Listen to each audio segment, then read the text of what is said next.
ننګرهار کې د معتادینو یو سلاویه بستریز روغتون مسؤلین وایي روغتون کې ورسره لسګونه پر نشه روږدي ناروغان بستر دي.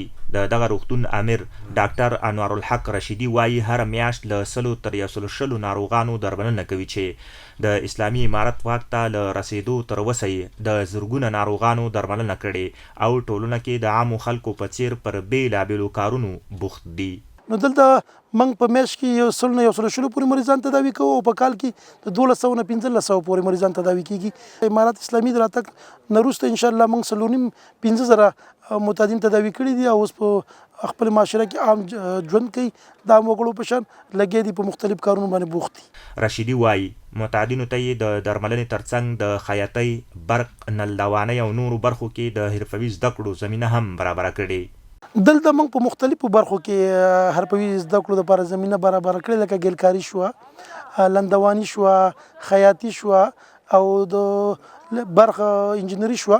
نو زموږ مریضان یا هغه مریضان چې زموږ نه فارغ شي دي اوس عملا په دې برخو کې کار کوي. تاسو یې ګورئ ان شاء الله نو 15 برخو کې دلته کار کوي. زموږ عبدالله او جواد چې مخکې پر نشه روږدي وو اوس په روغتون کې له درملنې وروسته رغېدلي خوښ دي چې روغتون کې ورته د حرفوي زدکړو زمینه برابره شوې. وایي د زده شوي کسب له لارې به د ټولنې د وګړو خدمت کوي.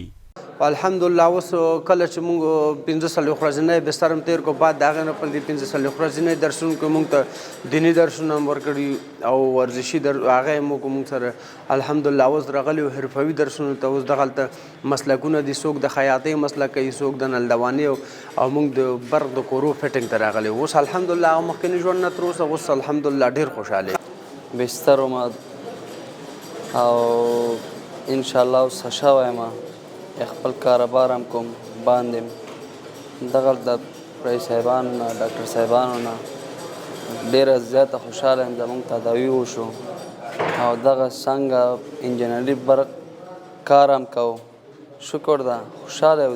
د معتادینو یا پرنشه‌یي توکو د روږدو کسانو د درملنې روغتون مسؤلین وایي هغه ناروغان چې د درملنې وروسته له روغتون رخصت شي بیا هم د روغتون د سیمه ییزو روغتیایي ټیمونو لخوا څارل کیږي چې بیا نشې ته مخه نه کړي.